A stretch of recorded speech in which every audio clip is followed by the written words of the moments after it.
Hello everyone, welcome back to my YouTube channel once again. I hope you guys are doing absolutely fine. तो आज मैं आ गई हूँ आप लोग के सामने अगेन, काफ़ी टाइम बाद आई हूँ मैं. अगर आपको मेरे चैनल पे जो भी वीडियोस मैं डालती हूँ काफ़ी कंटेंट अगर अच्छा लग रहा है एंड मेक श्योर कि आप सब्सक्राइब ज़रूर करिए. सब्सक्राइब के बिना नहीं जाइएगा एंड कमेंट ज़रूर छोड़िएगा. जिस टॉपिक पर मैं वीडियो बनाने वाली हूँ काफ़ी लोगों के रिक्वेस्ट है कि प्लीज़ इस पे बनाओ, प्लीज़ इस पे बनाओ. तो here we go. So let's get into the video. कि आप देख रहे हैं ये वाला वीडियो जो है वो रिलेटेड है हेयर केयर को लेके.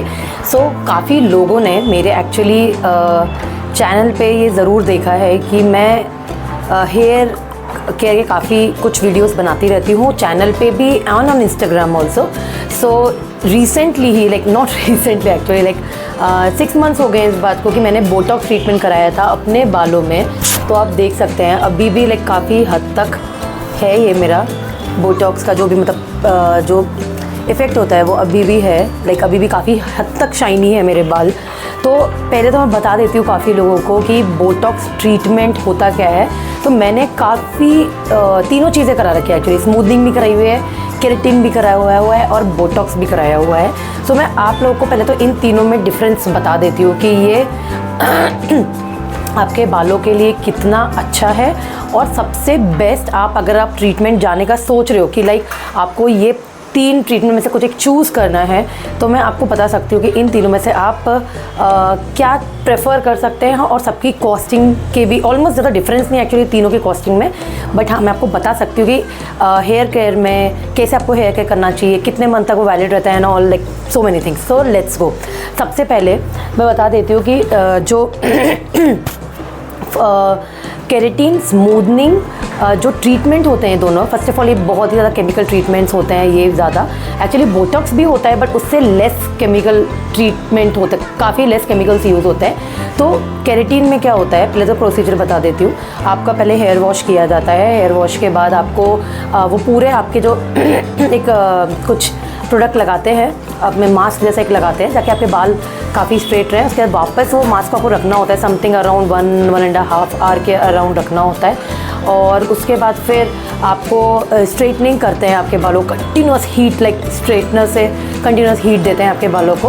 एंड उसके बाद फिर से वॉश कराते हैं. काफ़ी लंबा प्रोसीजर होता है, सेम ही प्रोसीजर होता है, तीनों में सेम प्रोसीजर होता है.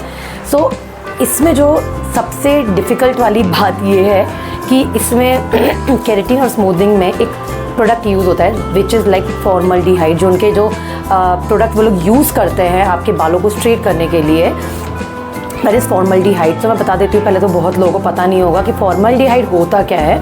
फॉर्मल्डिहाइड वो एक केमिकल होता है जिससे आपका बाल ऑब्वियसली पर्टिकुलरली एक लिमिट तक स्ट्रेट रह सकते हैं. काफ़ी केमिकल ट्रीटमेंट होता है वो.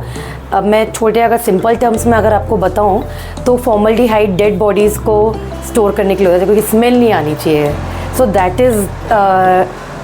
Is formaldehyde actually.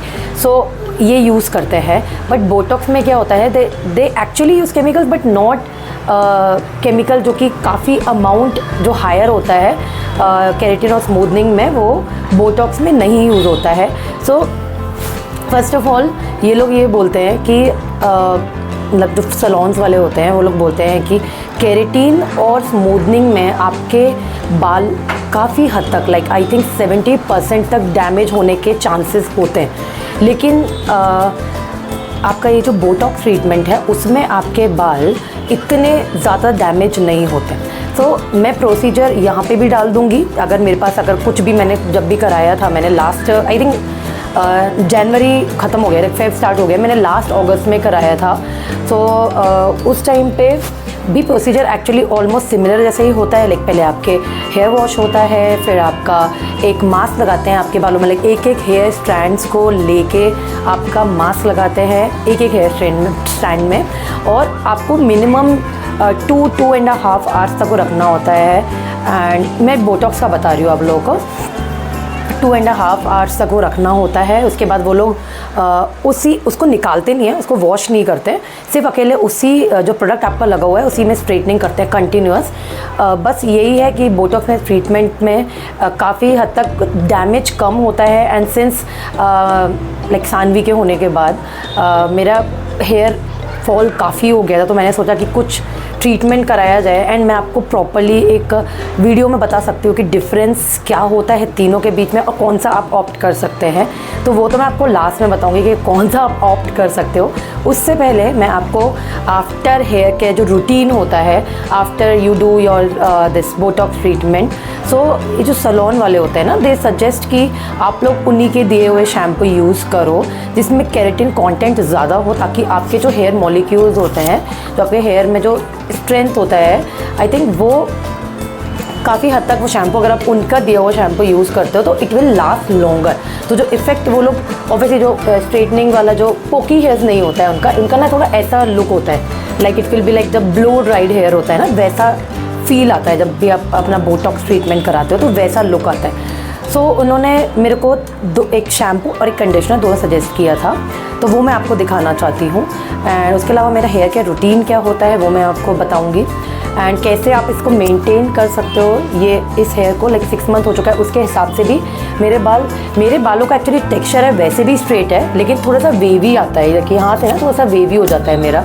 लेकिन जब मैंने ये ट्रीटमेंट कराया उसके बाद मेरे हेयर एक्चुअली काफ़ी मैनेजेबल हो गए, एंड ये काफ़ी हद तक लाइक हमेशा जब भी मैं नहाकर निकलती थी तो मुझे ऐसा लगता था वो काफ़ी स्ट्रेट ही रहते हैं ऑलमोस्ट, बट वेवी थोड़े कम हो गए थे। तो मेरे को वो लुक चाहिए था, लाइक मेरे को बार बार वो हीट प्रोटेक्टिव नहीं लगाना, कुछ भी यूज़ नहीं करने प्रोडक्ट्स लाइक स्ट्रेटनिंग हो गया या ब्लो ड्राई हो गया।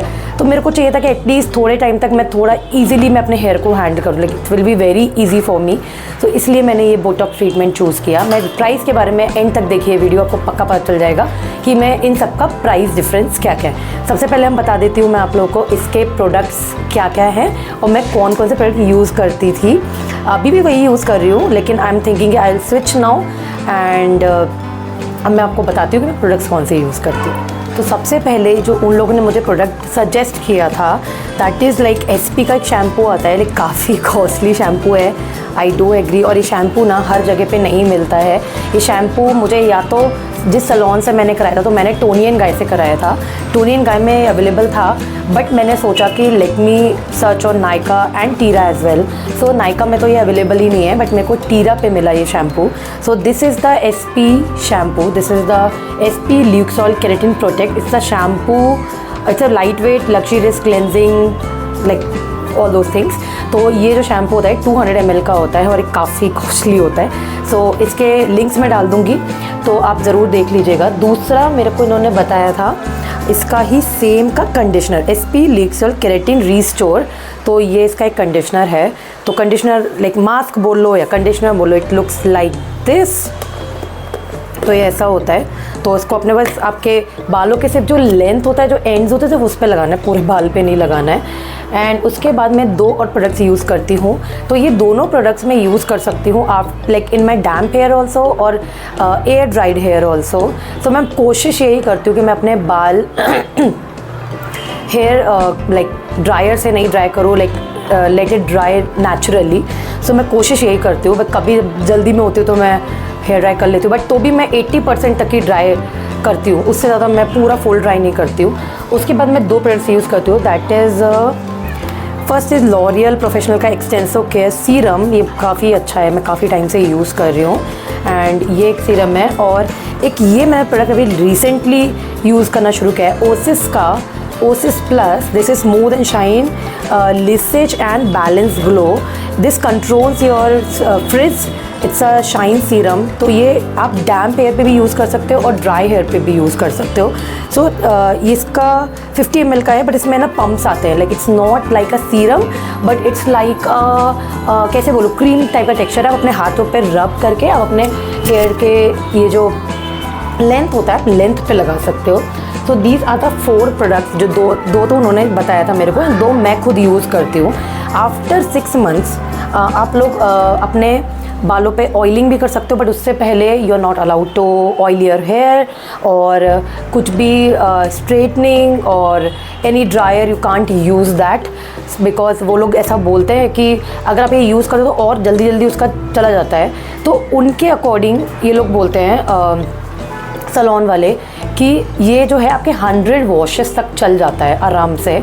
आई थिंक इट मेरे को 6 महीना हो गया, तो 100 वॉशेस तो आराम से यूज़ हो गया होगा। स्टिल भी आप देख सकते हो मेरे बाल काफ़ी हद तक स्ट्रेट ही है, like not that poke straight जो कि आपके केराटिन और उसमें होता है, बट हाँ ये काफ़ी हद तक ऐसा straight like blow dried hair and looks actually good. तो आपके जो बालों में वॉल्यूम भी आ जाता है, आप देख सकते हो आपके वॉल्यूम भी आ जाता है यहाँ पे बालों में। It looks little bit shiny then the smoothening और केराटिन में क्या काफ़ी पोकी स्ट्रेट हेयर हो जाता है, मुझे ना बिल्कुल अच्छा ही लगता वो। नया नया जब होता है ना तो आप लोग सब कुछ ट्राई करना चाहते हो। सो जो भी लोग अभी ट्राई कर रहे हैं कि डिफरेंट लाइक प्रोडक्ट्स यूज़ करने का, ये भी उतना ही केमिकली ट्रीटेड होता है बट थोड़ा कम होता है। तो जो भी लोग को करवाना है, जिसको भी लाइक मन कर रहा है कि चलो मैं अपने बालों के साथ कुछ डिफरेंट करती हूँ, ठीक है, तो मैं बताना चाहती हूँ आप लोग you can go for Botox treatment instead of smoothening and keratin because this is less harmful than smoothening and keratin. तो आप लोग ये ट्राई कर सकते हो। हाँ, और एक और चीज़ मैं बताना भूल गई, ड्यूरिंग दिस प्रोसीजर, बोटॉक्स के प्रोसीजर में आपको ये लोग मास्क नहीं देते हैं बिकॉज इसमें अल्कोहल कंटेंट बहुत ही कम होता है, लेकिन केराटिन और स्मूथनिंग में ये you have to put that mask on because काफ़ी हद तक ये ना स्मेल आता है बहुत ज़्यादा, because when you do the straightening and all, उसमें जो केमिकल उनका जो होता है उसमें बहुत ज़्यादा स्मेल होता है अल्कोहल का, तो you can't breathe that thing, तो आपको मास्क लगाने के लिए देते ही हैं।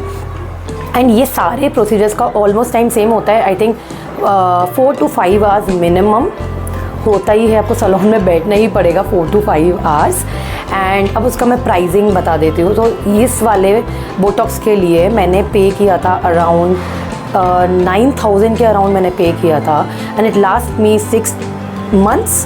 सो I think that is a good deal. और आप लोग जो भी आपके सैलून में, प्लीज़ अपना बात भी कीजिए जाके कि वो लोग थोड़ा कम कर सकते हैं कि they will give you discount, but मैं आपको बताना चाहती हूँ कि आप उसी सैलून्स में जाइएगा जहाँ पे आपको ट्रस्ट हो। Don't go like anywhere, actually कोई भी रैंडम सैलून में जाके मत कराना, एक ट्रस्टेड जगह से ही कराना। तो अगर आप ये कराते हो तो आपको भी मतलब लगेगा कि आपने इतने पैसे बर्बाद किए हैं, तो कुछ उसका मतलब तो हुआ एटलीस्ट। सो या आई थिंक आप लोगों को काफ़ी हेल्प मिली होगी मेरे इस वीडियो से। एंड अगर आपको मज़ा आया हो वीडियो देखने में तो please drop your comments and let me know कि आप लोग कौन सा ट्रीटमेंट कराने वाले हो या करा चुके हो या क्या एक्सपीरियंस रहा आप लोगों का। And make sure you subscribe to my channel. Till then bye.